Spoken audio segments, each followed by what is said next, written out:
जय श्री कृष्ण। आपका मेरी चैनल में स्वागत है।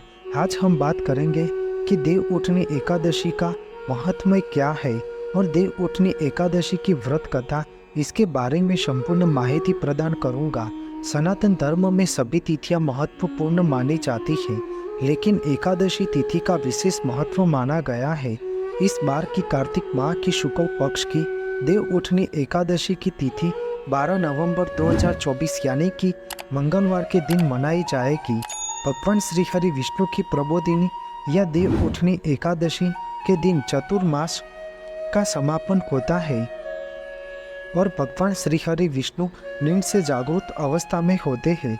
भगवान श्री कृष्ण ने अर्जुन को कहा कि मैं तुम्हें मुक्ति देने वाली कार्तिक मास के शुक्ल पक्ष की प्रबोधिनी एकादशी या देव उठनी एकादशी के संबंध में ब्रह्मा जी और नारद जी के बीच हुए संवाद को सुनाता हो। इसलिए हे अर्जुन, ध्यान से सुनो।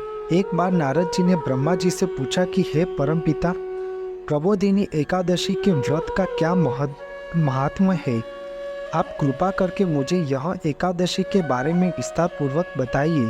तब ब्रह्मा जी ने नारद जी से कहा कि जिस वस्तु का त्रिलोक में मिलना असंभव है, वह वस्तु भी कार्तिक माह के शुक्ल पक्ष की प्रबोधिनी एकादशी के व्रत करने से मिलता है। इस व्रत के प्रभाव से पूर्व जन्म के लिए किए हुए अनेक बुरे कर्म क्षण भर में नष्ट हो जाते हैं।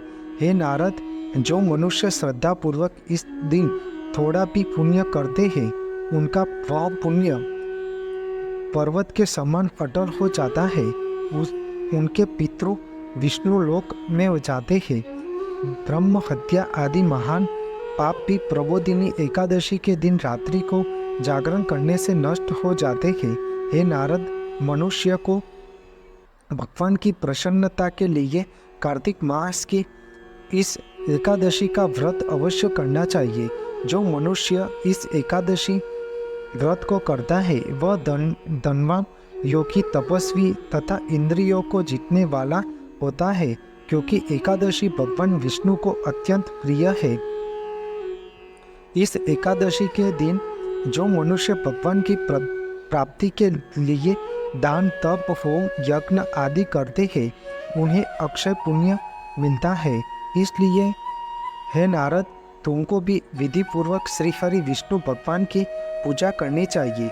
देव उठनी एकादशी के दिन श्री हरि भगवान विष्णु की पूजा का शुभ मुहूर्त में करना चाहिए।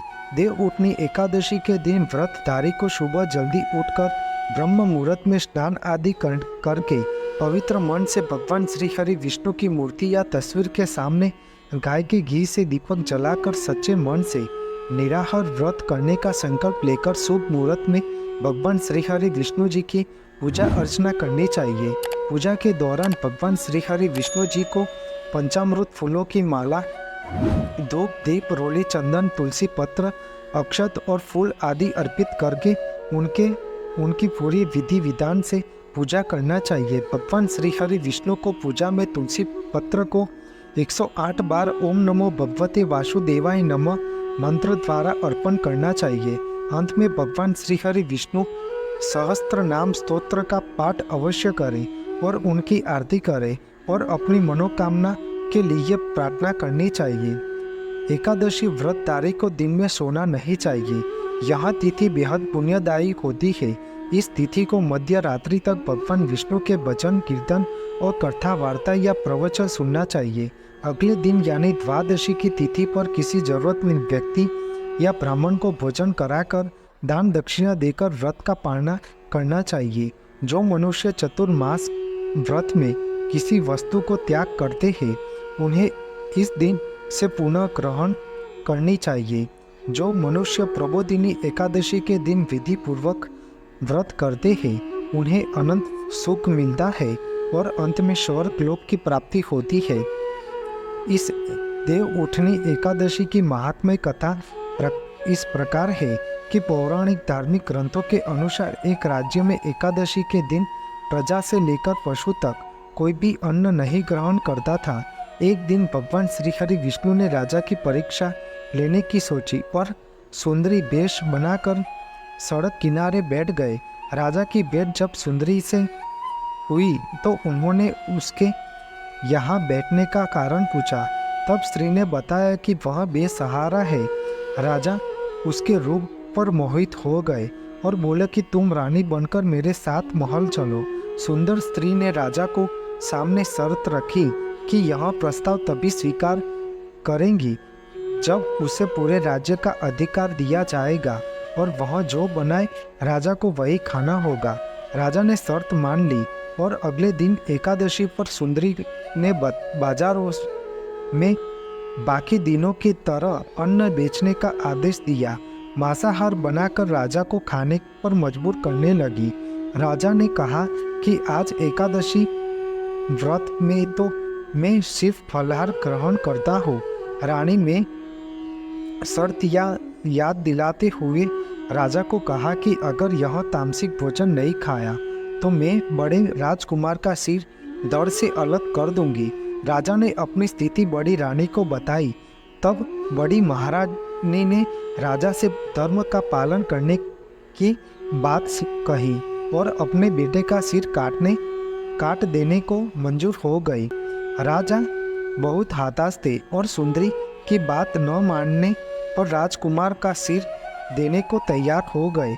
सुंदरी के रूप में भगवान श्री हरि विष्णु राजा के धर्म के प्राप्ति समर्पण हो को देखकर अति प्रसन्न हुए और उन्होंने अपने असली रूप में आकर राजा को दर्शन दिया। और भगवान श्री हरि विष्णु जी ने राजा को बताया कि तुम मेरी परीक्षा में सफल हुए। हे राजन, बोलो तुम्हें क्या वरदान चाहिए। राजा ने इस जीवन के लिए प्रभु का धन्यवाद किया और कहा कि आप मेरे इस जीवन से उद्धार कीजिए। राजा की प्रार्थना भगवान श्री हरि विष्णु जी ने स्वीकार की और वह राजा को मृत्यु के बाद वैकुंठ लोक की प्राप्ति हुई। बोलो श्री हरि भगवान विष्णु जी की जय। आपको मेरी यह माहिती अच्छी लगी हो तो मेरी चैनल को लाइक, शेयर, कमेंट, सब्सक्राइब करें और बेल आइकन को दबाना ना भूलें। जय स्वामीनारायण।